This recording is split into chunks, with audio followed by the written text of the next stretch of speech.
this thing was presented to Parliament, did it include this toxic clause? What happened between Parliament and the executive and the contracting of this law?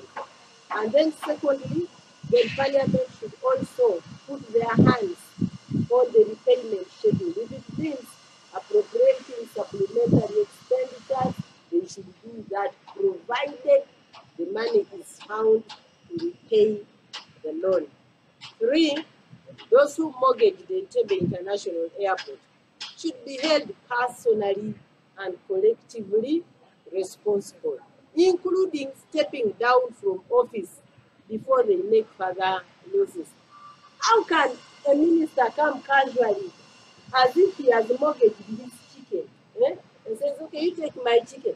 We are talking about Entebbe International Airport, the only airport in Uganda. You know, there are places on planet Earth where people don't even know Uganda, but they will locate it by Entebbe International Airport. And then the minister comes to casually say, we are sorry. And then he remains minister. The negotiating team remain in those offices to mortgage Parliament, to mortgage the State House next time. That's unacceptable. So they should be held personally, collectively responsible before they make any further losses. Fourthly, we state again that government should stop this wanton borrowing. This appetite for loans, this loan, that loan, the other loan, when you don't have the capacity to pay, when you're presiding over corruption and reckless spending, will cost this country heavily. Government needs to streamline our economy towards self-sustainability. That's the first thing. The second concern we have is on fuel prices. The skyrocketing fuel prices in Uganda are a cause for worry. In the last 1 month, fuel prices have continued to increase with a serious bearing on every facet of this economy. So besides the arguments about international crude oil prices, the Uganda government continuously levies high taxes on the petroleum sector. No wonder in the whole of East Africa, Uganda posts the highest pump price, even higher than Rwanda and Burundi. Because somebody would argue, you know, we are landlocked. Rwanda and Burundi are more landlocked than Uganda. But the fuel price averagely, for instance, in Rwanda is 4,060 shillings for petrol. For Burundi, it's 4,290 shillings. But in Uganda here, I think we are already on 4,800 and something shillings. So we post the highest in the East African region, but we are also among the highest in Africa. I think we are between number 1 and 10 there. So the problem is not the landlocked nature. The problem is that whenever government adds another 100 shillings as tax on fuel, the petroleum sellers or dealers simply transfer that to the consumer. So for a country which is already on its knees, any additional increases on fuel prices will have a devastating effect on the economy. We urge government to diversify and grow the economy and avoid the reliance on a small segment of taxpayers who, by their very nature, transfer the burden to the final consumer. In the moment you say you're adding a tax of 100 shillings, for them they are okay, it's there. But then it goes into the price. And the price goes to you, to the ambulance driver, to the one selling Irish potatoes from Sebe or Kabale, and so on and so forth. We are the ones who pay the additional 100 shillings. That is the second statement. The third one is on reopening of schools. In the last address, the president of Uganda said that schools will open next year. To date, we have not had or we've not seen the calendar for reopening of schools. It is now December. We do not believe that schools should reopen by an announcement on maybe on the 4th, and then they say on the 5th, students report to school. No, we are asking government to release a calendar for the reopening of schools so as to facilitate preparation on the part of parents, learners, and other stakeholders. That is one. The other segment is that a number of our schools are privately owned. And so these ones may have to borrow money. And you can't wake up because you don't want to borrow early, because you begin to pay interest when the school is still closed. You probably want to borrow the month the school reopens so as to, get the operations running. But when the Ministry of Education and the president play the cards, they are hiding the calendar very close under their armpits. They don't want us to know when the schools will reopen. Then even the private operators will not be able to borrow and prepare for the opening of schools accordingly. And lastly, the fourth aspect is on security. On security, we all know we live under difficult times. The city experienced terror attacks. And so, from the ANT, we all want to urge the public to remain vigilant at all times. But we also want to urge government, especially the police, to stop murdering suspects because this is counterproductive. Every suspect that is murdered either dies as an innocent man or dies with information that would help the process of fighting terror in the country. So basically, those are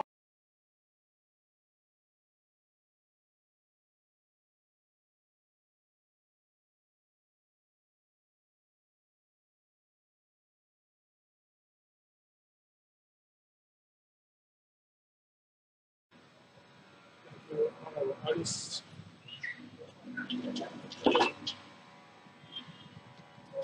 Besides the presentation by our party leader, I'll just make a few observations. I believe all of us Ugandans have been following General Museveni for a while. It has almost become second nature to him to bash the chiefs of the past. Those who were heads of different ethnic groups in Africa, in the region, when the colonists defeated and took over large parts of Africa.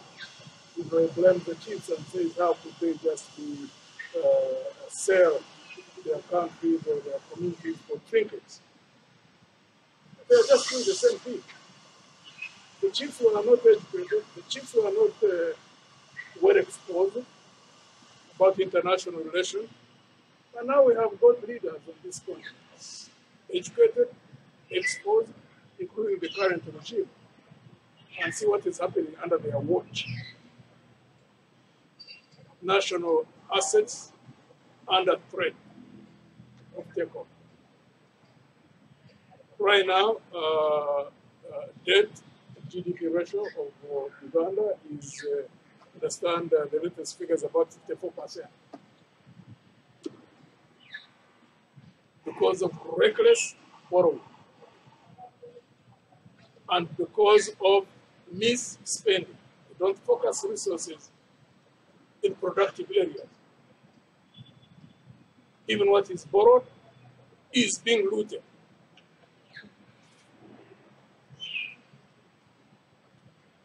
So General Museveni should cease bashing the chiefs of the past. Because what they are doing is a replication of what happened in the past. and we have a problem in our hands. Actually, rather than keep focusing, which is important, focusing on those whom we deal with, whom we trade with whom we engage in agreements that give us a raw deal, we have also to keep focusing on ourselves. What do we do? How do we overcome this? Because as long as we are not protecting ourselves, as long as we don't have strong institutions, functioning systems, and Uganda, men and women of integrity, occupying offices of responsibility, we are going to be taken for a ride by different groups of people. It's like you have valuables in a house, in your house. Maybe you have money or whatever valuables you have in your house, and you don't protect your house. You don't burglar-proof it. You don't maybe get a dog or guard or whatever, and then you leave it open and you move. Does it matter what nature of the thief goes in there? Whether it is a man, whether it is a woman, whether it's dog, whether it's dog, whatever.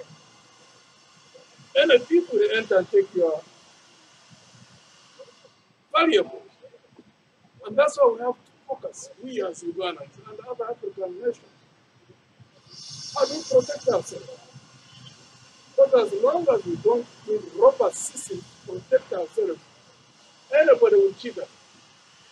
Anybody will cheat us. So, moreover, we have not reached the point in life where the lambs are going to lie in the bosoms of lions. That period is ahead. We have not reached there yet. Where we are at now, every group of people has got to protect itself. Whenever we call upon Uganda, is that while we see evidence of the recklessness of the regime, like in the case of the road deal we brought of the Chinese law, that we spend day and night working to hasten the exit of this regime, but simultaneously work to prepare ourselves to protect ourselves, even whatever regime comes in next.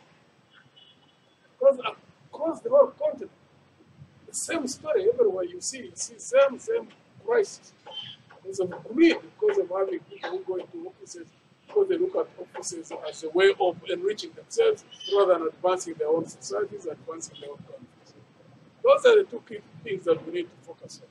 So we call upon Ugandans who see the nature of the problems that we do face in this country, work day and night to see how we can protect ourselves.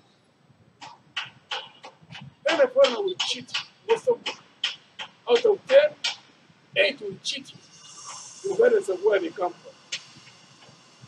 Maybe you get two who have, who are more broad-minded, who have got a high level of political consciousness, who even when you sit on a table, if they see things you don't see, but which at your disadvantage, they can point them out so that you can have a mutual agreement where all of you will mutually benefit.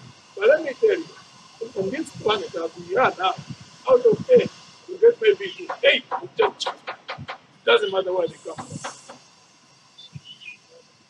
So the responsibility, therefore, is on ourselves to put into place mechanisms and systems not to be cheated by anybody. That's our responsibility as Uganda. As our leader has just said, you can imagine, since this whole thing blew up, have you heard General Museveni make any comment about those who made the negotiations? Have you had any heads roll? Have you had anybody dismissed? Have you had anybody arrested? The problem is from the top. Then he blames the African chiefs. This is a replication of the same trend now as we speak.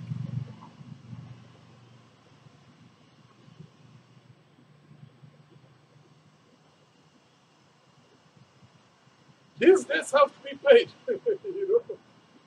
We may scream, we may do whatever we do. All these debts that are accumulating will have to be paid by all of us.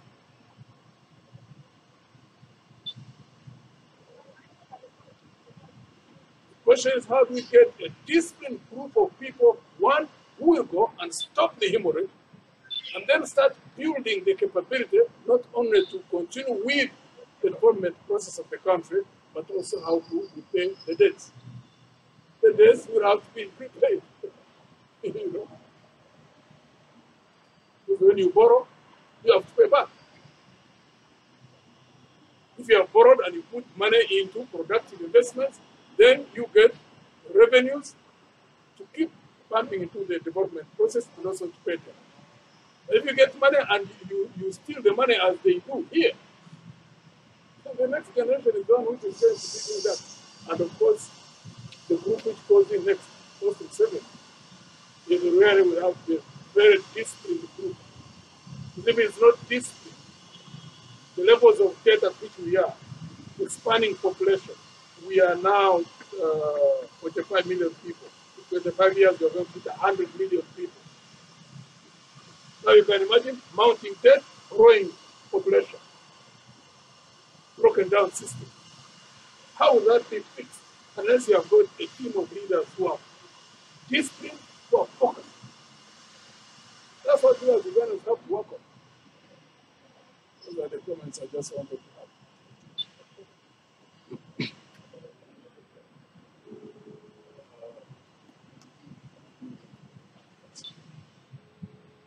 All right, thank you, General.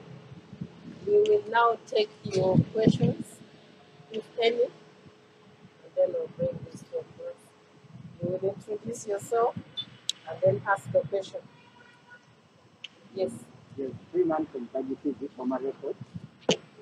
Probably Honorable talked about fuel and so on, but at least you've forgotten to make a comment on the ongoing fight in Congo. I believe since you were general, you can give us a brief. Why would Uganda go to Congo at the moment? And the parliament is now fighting between Mr. Museveni and the parliament. They are fighting to get that clarification and we get them authority to go to Congo. You know, on the issue of Congo, as a country, we are like caught between a rock and a hard place. Because Eastern Congo, for quite a while, has been unstable. There are so many groups that operate from Eastern Congo, one of which apparently is Entebbe, which has a safe area in which it can, once it carries out recruitment, it can train, it can plan, and then it can make incursion. And then we as a people become vulnerable. Unfortunately, up to this point in time, the Congolese forces have not been able to establish a robust presence in Eastern Congo to deny any group sanctuary that would be destabilizing the neighbor. So right now, from what we've been made to understand, at least through the press, Uganda has been negotiating with DRC for UPDF to move in, work with the DRC forces to contain the situation and protect the interests of Uganda. To that extent, I think it is correct, as long as UPDF does not just force its way into Congo without the agreement with the DRC itself.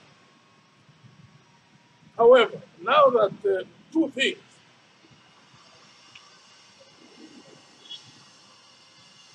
what the operations of UPDF in DRC are in our common national interest, security interest. UPDF, the commanders of UPDF need to know one thing, that their entry into Congo is a double-edged sword. It presents two things. One, an opportunity. Two, a challenge. It's going to depend on how they act. Because we have a history in Congo. Unfortunately, it's an ugly history. Last time UPDF was in Congo, its image was really bashed. Literally went down onto the ground because of the, the nature of the commanders who are there, who engaged in looting and all kinds of things. That's the image UPDF got from Congo that time.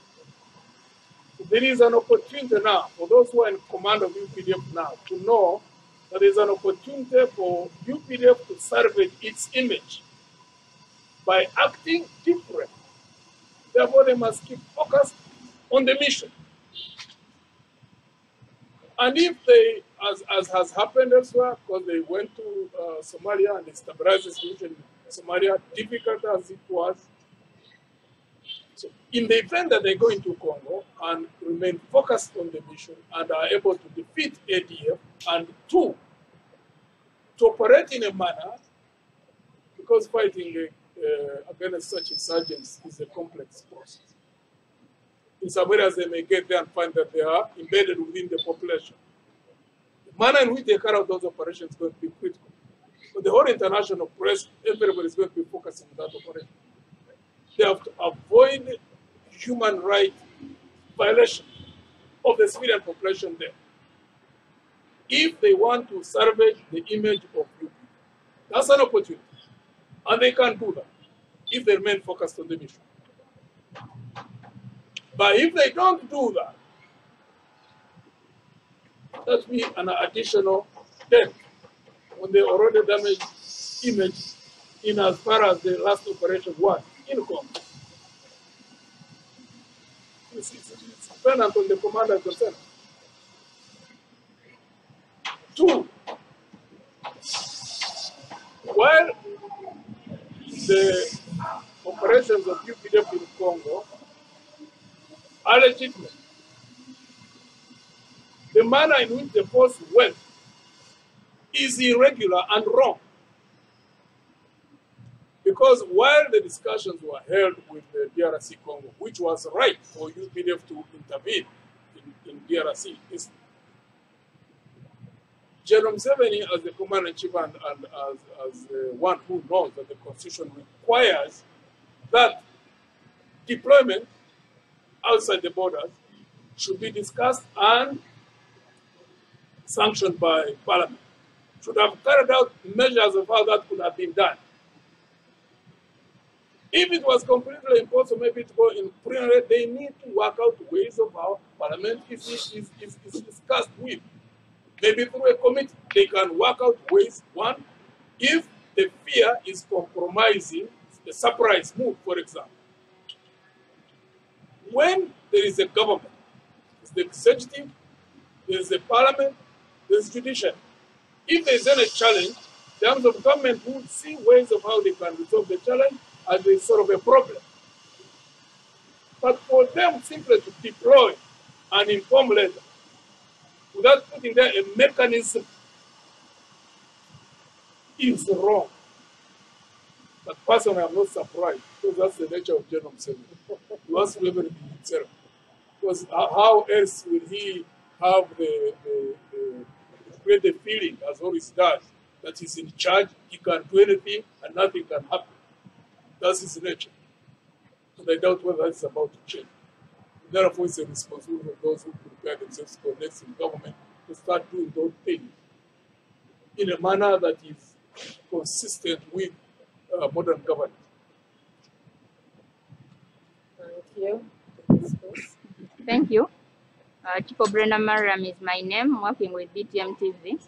My inquiry is on the, General, you stated that if at all there is a committee or a group of people put aside to give guidance and rescue the Uganda due to the depression of the economy.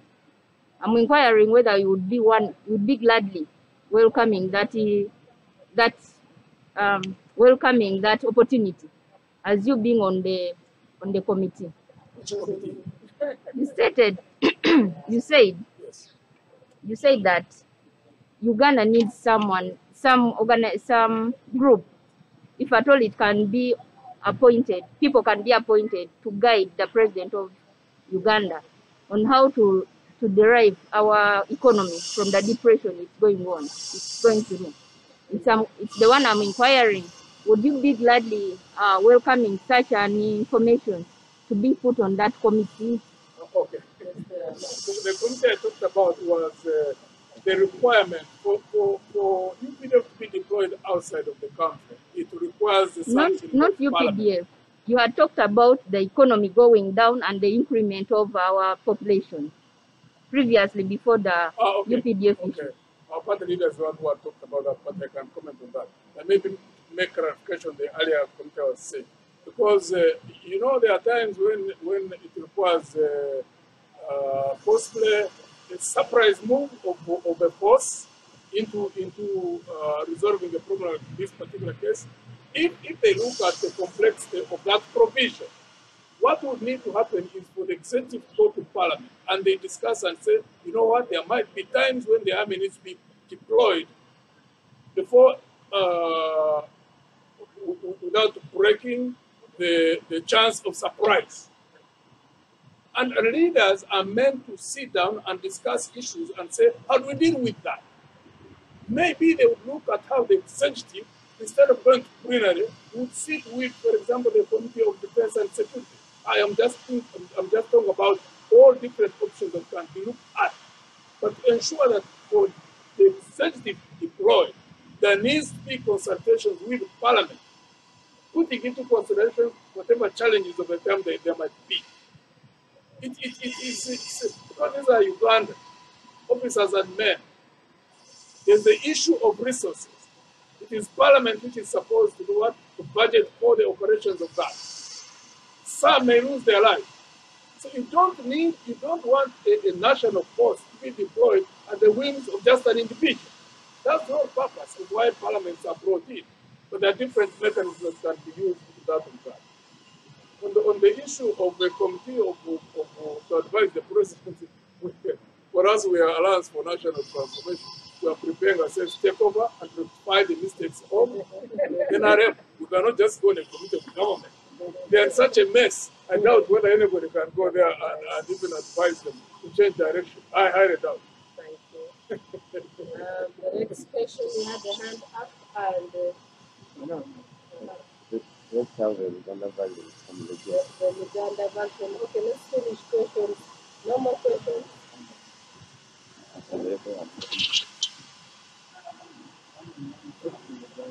Okay.